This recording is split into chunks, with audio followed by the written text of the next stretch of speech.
about the Jupiter-Mercury opposition that we currently see in the sky here. I'm recording this on August 10th. You can see Mercury is directly opposite Jupiter. We see quite a bit of oppositions right now. I talked about this in my August forecast when I did it a few weeks ago, and said around the middle of August we were going to get a big shift. These planets start moving from Cancer and being opposite Saturn to moving into Leo, early stages of Leo, and opposite Jupiter. That's where we're at right now. We do have two big retrograde planets in the sky. Saturn's retrograde, and so is Jupiter, because they're opposite the sun. That's when they're the most retrograde. And right now, we're seeing a lot of this Jupiter-Mercury opposition, right? And what that entails. Now, I did want to also let people know one of the reasons why I did a recent course on shadows, blind spots, and projections is because I knew we were going to be having these oppositions. And a big part of that course is the oppositions, because we do a lot of projecting when things are opposite, right? Man project onto woman, woman project onto man. This is an opposition, just like the first and the seventh house is a natural opposition. The nodal axis is a natural opposition, right? So we have a lot of these blind spots, unconscious projections and whatnot coming out right now, as well as a lot of people noticing, which one of the reasons why I decided to teach the class now is because it's a good time to be studying it and examining it, because a lot of it's going to be coming out for us to see. They can either create more blindness or more light. And this is why, as I say, I did the course this past weekend over August 7th and 8th, but I'm giving people a last chance to explore Jyotish as the real science of light, and to examine and expose our shadows and blind spots, rather than just hang out in them and further polarize our mind, life, and relationships. So this is a lot of what we do. You're the bad one, I'm the good one, you did this, I did that, and it's really just the ego playing its game. The ego vacillates between the extremes. The extreme of I'm me and you're you, I'm right and you're wrong, this is good, this is bad, back and forth. And we see that polarization in things like this. This is why things feel very polarized right now. It can be very charged in any kind of relationship dynamics. But that's the perfect time to start to look at it and illuminate it. The biggest problem with the dark spots is that it's dark. You don't need to spend all this time figuring out the dark. You need to bring in light.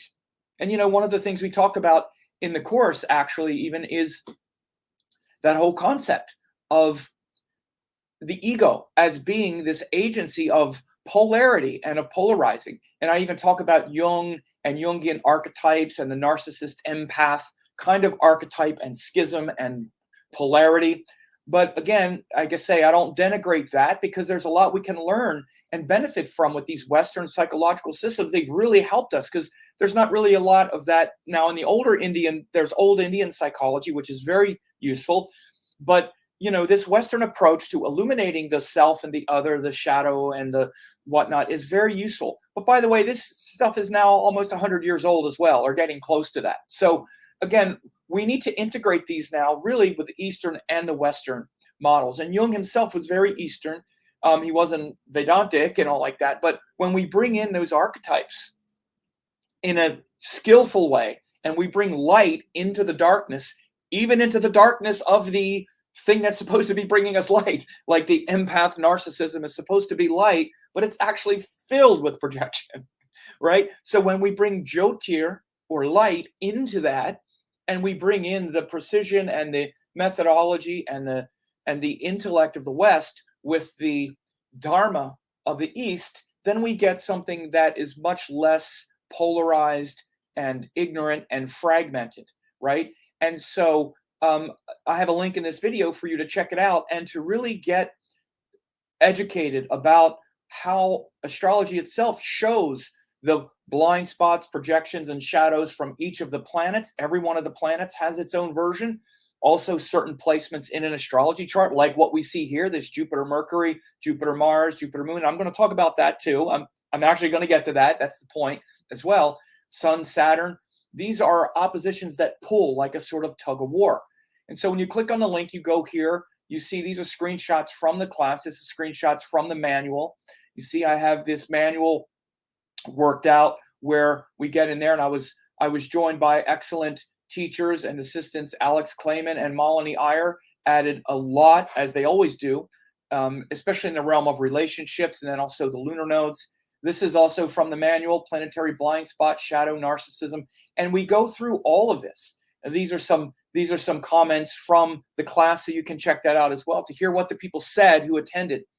So again, this is a great time to really get your mind around these polarities that exist in you.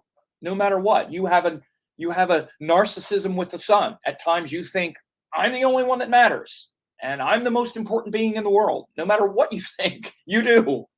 Or like the sort of emotional narcissism with the moon, which says, my feelings and emotions are all that matter. And because I felt this way, I get to do anything. And if you don't like it, well, you're just not, intuitive enough, or whatever it might be, right? We all have the narcissism of Mars. I have to win. I must win. I'm the strong one. Or the narcissism of Mercury. I have it all figured out. Only I'm right, etc., etc. We all do it. Now we all do it to different degrees and whatnot, of course. And these things can pile up and then show a kind of what we might call the sort of, classical toxic narcissistic personality disorder, sociopathic behavior. I'm not talking about that. That's a wild extreme that is not part of what we're talking about. And again, the problem is that when we start throwing around these charged terms like that, we start mixing all of that together. And we see a lot of that now. And so it doesn't help anyone. So I talk a lot about this in the class, and I think you'll really get a lot out of it. So, so I'm going to talk about this sort of polarizing now around Mercury and Jupiter, and what, there's a big shift that happens with the Mercury-Jupiter sort of polarity and the blind spots that each planet as an archetypal force has for each other. And again, you can even see one of the aspects of the manual here. I'll just show you this is a screenshot, is that karma and Maya form the individual mind and ego from the pure energies of the planets. The energies of the planets are pure. All of us are pure on that level. We have pure power, pure feeling, pure courage, pure discrimination and intelligence, pure wisdom and optimism and hope, pure joy and bliss, and pure capacity to let go and face the truth. It's a pure energy in us. But through the gunas and elements and karma and everything that happens on Earth, that pure energy filters down and then gets refracted by the prism of the ego. That's what I call it, or the prism of Maya. The prism of the ego separates that pure light into fragmented energies, but it's still pure. So what I'm getting at here is that Mercury and Jupiter are still pure energies. Jupiter is still the pure guru and grace, and Mercury is still the pure capacity to understand how it's all working. That's your true nature. But again, when they get into different signs, now Jupiter, that pure optimism and hope and guru's grace, is in Aquarius, which has a sort of different way of expressing it, and Mercury, which is that pure discrimination and intellect, is in Leo. So not only are these different ways that they're expressed, but now they're completely opposite each other. So Mercury in Leo is saying, okay, the pure truth is something that's fiery and inspirational and mine, and I got it, because that's the nature of Leo.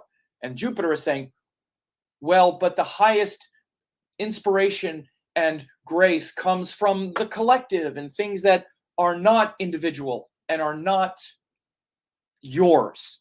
Again, so Leo is, it's mine, and I'm the powerful one who has it. And Aquarius is, no, we all have it. We're all the same thing. So again, this sets up a tug of war.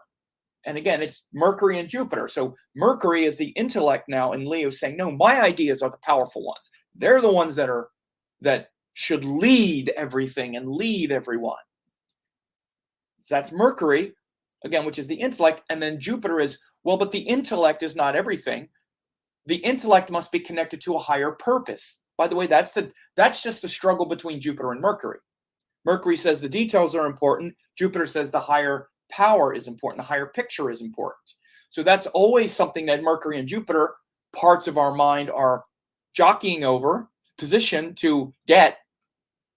But then when they're completely opposite, one is in Leo saying it's me who has it, and the other is in Aquarius saying, no, it's everybody. We all have it. We all have to find it together. That's Jupiter. And we have to find the bigger picture together. So let's all find the bigger picture together. That's Jupiter. And Mercury says, okay, as long as you know that I have the right answer. So let's find your bigger picture that you're looking for, Mr. Jupiter. Mr. Let's bring it all together, bigger picture. As long as your bigger picture is also aligned with the fact that, but I'm the one with the right answers. I'm the one who's correct and right. So you can see the tension there and why that produces a blind spot, because it's a polarity. And this is why it's like a tug of war. It's a tug of war. And eventually, for example, if the two ends of the tug of war are kind of equally strong and whatnot, then you wind up getting a kind of equal push and pull back and forth. But often you get more energy on one side, like we have now. We have Mercury, Mars, Moon, and Venus are all in Leo. So the Leo end of it is much stronger right now because there's more planets there, certain factors. And the Jupiter end is trying to hold it together, saying, no, let's find the collective inspiration and teaching. And the Leo is saying, yeah, as long as you make sure mine is the right one. So this is why we see in the quest for one collective philosophy, whether it's on any level, let's say a government or a people or the globe. Right now, as we have global warming, we're all one people. Look at all the news that just keeps coming out about the global warming. And the compete, we can't even come together around that, right? Or let's say, of course, if it's politics now, we're so polarized. And, I touched on these themes in the class. And one of the reasons why some of the comments here were very encouraging. Again, Kate Will said, this course is not only relevant, but timely. Get on it. And I said, yes, it sure is, because I'm talking about all of the polarity here, right? All of the polarities that are going on now, not just personal and relational, which are of course there, but we're polarized around everything now, and we're fanatical. Again, this is to me the biggest problems we have in the world right now is we're not using our discrimination, and everyone is polarized. Fanaticism is like it's never been. Everyone is convinced that the other side is the end and the devil, and it's going to lead to a very bad end if we don't start using our brain and come together on the things we can come together on. Roxanne Marie said, I'm glad the recordings are there too. So much covered I will want to review. The manual alone is well worth the modest cost of the course. By the way, I have another, the course isn't over. This upcoming Saturday, I'm doing a live Q&A where I'm also going to finish some of the course because we put so much material into it that there was things that I didn't get to finish, things that are a little more intellectual, and people get to ask questions. So if you do get the course while it's available this week, you get to watch the recordings and then also participate in the Q&A. So if there's even more, it's going to wind up being around 12 hours total. But anyway, so like Roxanne Marie said, this way of looking at the chart and its indicated energies is a priceless tool for consulting as well as self-reflection. All three of you brought a unique perspective coming from experience. So yes, all of the teachers, we have a great lively discussion. This is how we do it in our school now, is we get together and, I like to bring in these very qualified and excellent teachers also who have done consultations. They are very experienced now as well, and they share what happens in their readings and with their own life. We have our charts up. It's not just a bunch of theory. We talk about our life. We show you how these same things we're talking about show up in our life. So anyway, it's a rare opportunity to really dive deep into the subject. So both theoretically and practically.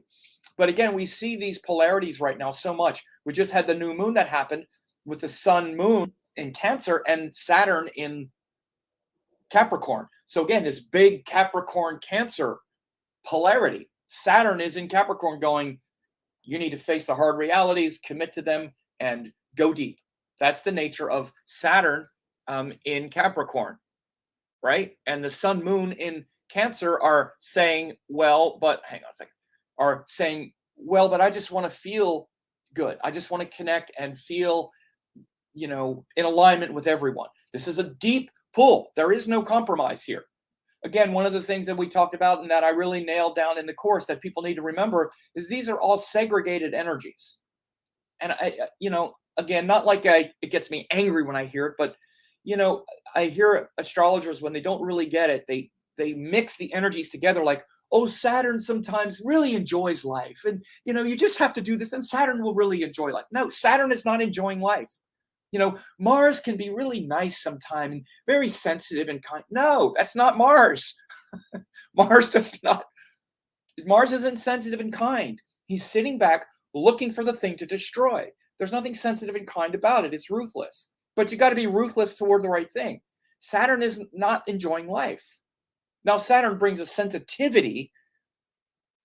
And of course, that you can eventually enjoy life when you deal with Saturn's energy. But Saturn isn't like, oh, that's beautiful. That's not Saturn. That's Venus. It's Mercury enjoying life, the moon.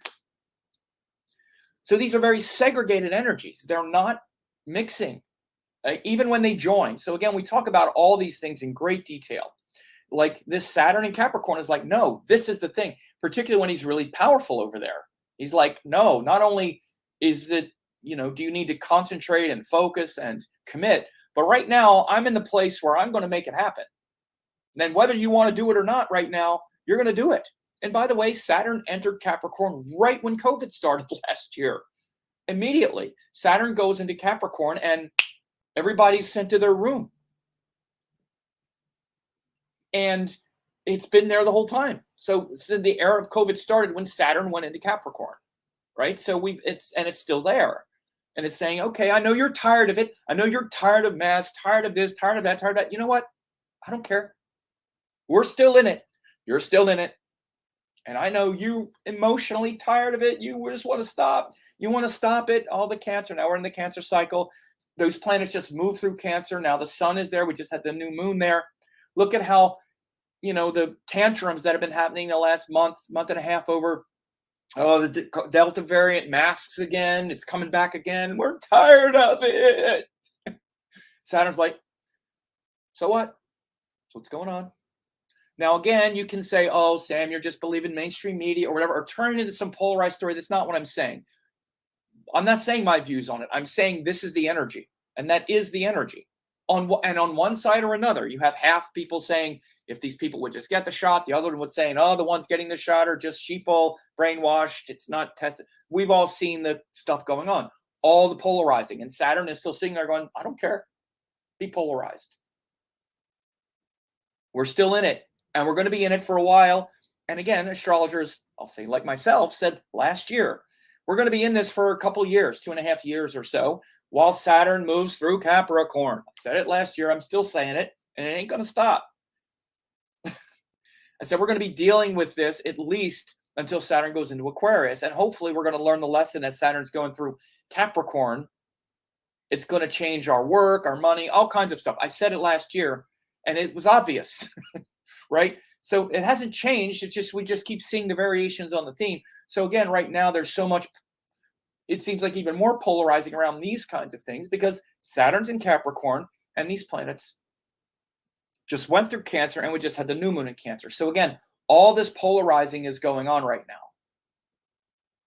And we're going to start to see some, again, maybe more, if not social unrest, at least more frustrations boiling over as these planets are in Leo and Jupiter is there opposite going, come on, we have to come together. By the way, I just saw in the news they passed that infrastructure bill. Even that, okay, that was the bipartisan version of the bill, which is good. But now you're going to have, but we're not sure it's going to pass yet. It's going to be a lot of contentiousness because there was a budget resolution version of that infrastructure bill, which was especially insisted upon by the left wing of the Democrats. They might not pass it. So again, this ain't finished. Even the contentiousness in politics between liberal, conservative. Okay, you pass a bipartisan bill, but it's filled with stuff to just, serve big business. I'm not going to get into all that there, but all I'm saying is that even the things where we're trying to cooperate on, it's contentious as hell right now. Again, this is the same thing. Again, we see this with the Leo. My ideas are the right ones. And the Jupiter in Aquarius, can we all come together and get something done? Can we all find some common ground somewhere? And Leo was like, not unless it's on my terms. Push and pull. So again, that's why I decided to teach the class now, because I also knew these would be big, ripe influences that we're dealing with. Again, this is a Facebook post where I announced it. I'll put the link here, but you could see a lot of people really, the people that came really got his amazing class, pulled together a lot for me. Again, sometimes going back into these things that seem simple, but examining them from this perspective. And again, from the psychological perspective. And, we talk about the Western psychological ideas, and particularly, like the Jungian ideas, they're great ideas. I also just happen to think they're limited in the way that they're often applied. It's not the end all be all. You still have yoga, you still have light, you still have, again, this idea that we can just keep examining the darkness, going back into the dark spots, or we can introduce light. The remedy for darkness isn't to try to figure out how can we better make the darkness comfortable. The way to deal with dark is to bring in light. The presence of light is the remover of darkness. By the way, this is Guru. Guru, who is the dispeller of darkness, Jupiter, is the bringer of light, Vidya, and wisdom. So again, when we bring together the intelligence and the analysis of the Western mind with the Dharma of the Eastern timeless wisdom and methodology, particularly yoga, meditation, Jyotish, then we get a system that not only works on that Jupiterian level of being inspired and being, being connected with guru and teachings where we believe and have faith in something, but now we connect it with the intellect and with practical methods and things that we can rationally understand and analyze so that our beliefs make sense to us. And that's the biggest thing that we're looking for here with this Mercury-Jupiter connection. The reason they seem antagonistic when they're actually supportive is because Mercury is about all the details of the world and Jupiter is about the bigger picture. And Mercury in its and the antagonism at its worst is when Mercury and all the details just shoots holes in our beliefs, like a skeptic, like a religious skeptic that just keeps wanting to reduce, let's say, religion to all of the scientific mistakes in the Bible. Well, you could keep doing that, but who are you benefiting at that point? That's not the point of the Bible, etc. Right? But yet the Jupiter in its lowest is saying, no, forget everything and believe everything in the Bible. Okay, again, these are the two extremes. If you're telling me to believe it all, then this is what you're asking me to believe, and it doesn't make sense. That's limited on both ends. When you bring the two together, particularly with something like this, and you get these sciences of awakening, these spiritual sciences, which is what the Indian sciences are, because it's not religion, it's practice. Well, then that's when you really start to learn and you bring together your idea-oriented mind with the bigger picture. And that's what, frankly, what Jyotish is in the highest sense, at least how I practice it and teach it. It's not a belief. You shouldn't believe in it, or you shouldn't just have astrologers tell you about yourself. You should study it and learn it and know it. As you learn these ideas, these are the things you learn when you really learn astrology correctly, at least with me. I don't mean to be arrogant to say correctly. I think it's correct. That these energies and forces aren't just things up there doing things to you. The planets aren't just these rocks moving around. In the Jyotish text, it says Lord Vishnu has taken form as the 9 planets. Planets are Lord Vishnu to give you the karma and the body and the mind in this world so that you can evolve towards your pure nature. That's what it is. And so again, if it's not being used that way, like it says in the Parashara, it's like you're being reborn blind. Reborn means like you're being educated about something, but you're being educated about something. You're being told something that makes you blind. And that's a lot of what happens now. We all have this philosophy and we have these answers that we think are right, but they're not. So it's like we're being reborn. We're being told who we are, but we're being reborn blind, like with blinders on. Oh, this is the nature of the world. Capitalism, socialism, Democrats, Republicans, this, that, this thing, that thing. So what these Eastern sciences are, especially what the Indian sciences are practices. They're not beliefs. I'm not asking you to believe anything, right? We learn about the specifics of these things and we use our intellect. We have to use the intellect. We have to use the Mercury details to clarify what the bigger picture is about, what it's saying, what these great gurus are saying. And by the way, great gurus, good luck trying to shoot holes in what they say. I know I've been around, especially my guru Amma. Good luck trying to find problems with what she says. It's all right aligned with Dharma in the simplest, most profound way. So anyway, big important times now with these oppositions. Like I said earlier, we would start to see in August opportunity for you in the next few days to get this course. Again, it's only $47. When you click here, you go, it's only $47 for this class, even 30-day money back if you don't think it was worth it. $47. It says 8 to 10 hours of live class plus the 2-hour Q&A. It's going to be about 12 hours of classes. And again, it's just a great opportunity to just dive in to learning this for yourself. Here's also some comments from the class from the people who attended. So check that out. And I appreciate your